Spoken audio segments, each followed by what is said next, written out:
Welcome to the Explainer. So, have you ever been on a road trip, stopped at one of those quirky little middle-of-nowhere stores, and just bought a dusty trinket on a whim? I mean, we've all done it, right?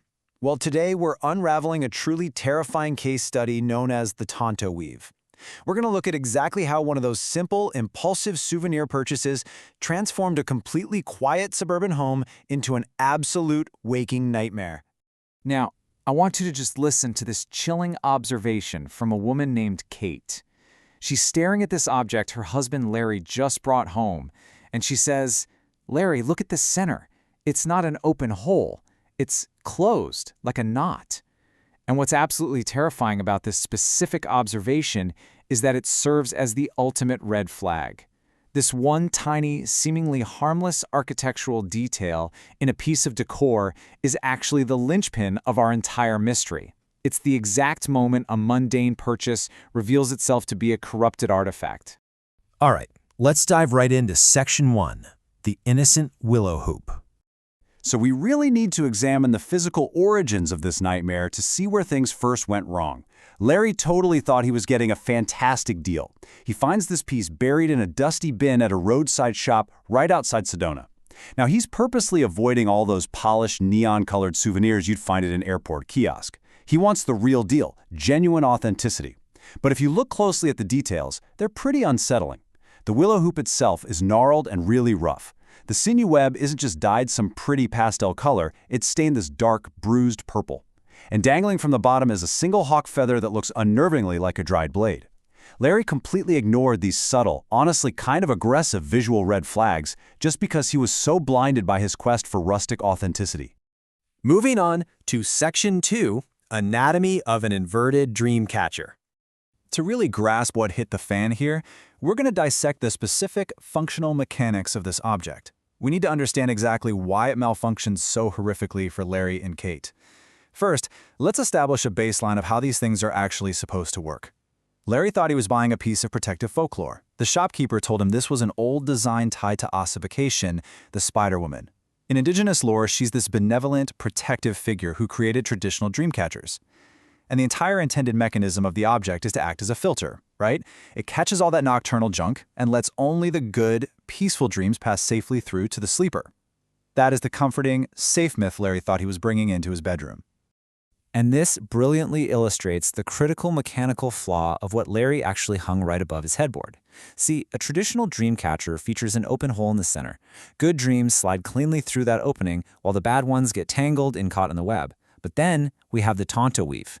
Remember Kate's initial observation? It has a tight, closed knot in the center. So instead of filtering, it actively blocks. It's a completely inverted design. And making matters worse, Kate noticed this closed knot pulsed with a faint rhythmic heat. Because its structure was backwards, it didn't filter nightmares at all. It acted as a massive, powerful funnel, literally pulling them in. Which brings us to Section 3. Enter the trickster spirit. Okay, so now that we understand the physical trap, let's talk about the malevolent entity that was actually waiting inside of it just using that funnel to reach our world. Who is the architect of this thing? It's an entity known as Tonto. Now, clear your mind of any old Hollywood sidekicks you might be picturing. In the old tongue, the word actually translates to fool. But in this specific context, Tonto is a cruel, ancient trickster spirit. The source material describes it as a really dark corruption of the Iktomi legends. And because of that blocked center knot we just talked about, this spirit had been trapped inside that web for decades, surviving entirely by feeding on the bile of nightmares. By hanging it up on his wall, Larry accidentally gave this guttural, ancient entity a direct, wide-open doorway right into our reality. The physical manifestation of this spirit is genuinely deeply terrifying. On that very first night, Larry doesn't just have a bad dream, he literally becomes a living vessel for a century's worth of desert terrors.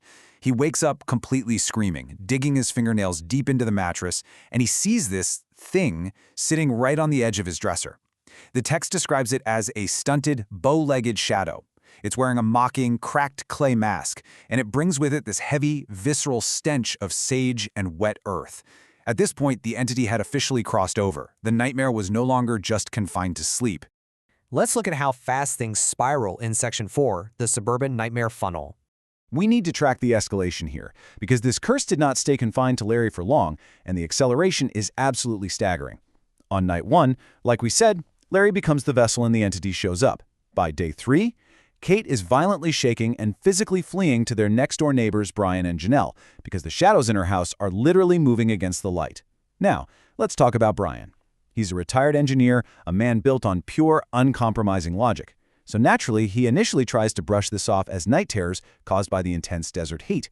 But look at what happens that very same evening. The physical boundary between their two suburban homes completely vanishes. Brian is just standing in his own kitchen. He looks into the reflection of his microwave and he sees Larry standing right behind him. The entire logical framework of the modern world is completely collapsing under the weight of this ancient horror. And the craziest part? When Brian turns around, it isn't really Larry.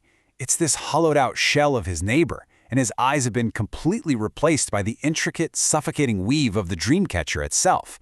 And the entity speaks directly through him, rasping with this ancient, dark mirth. It says, "The Spider-Woman didn't make this one. Tonto wove it with his own hair. He's tired of catching dreams. He wants to catch lives." So the absolute crucial takeaway here is that the entity has taken full control. Reality, as these neighbors know it, is gone.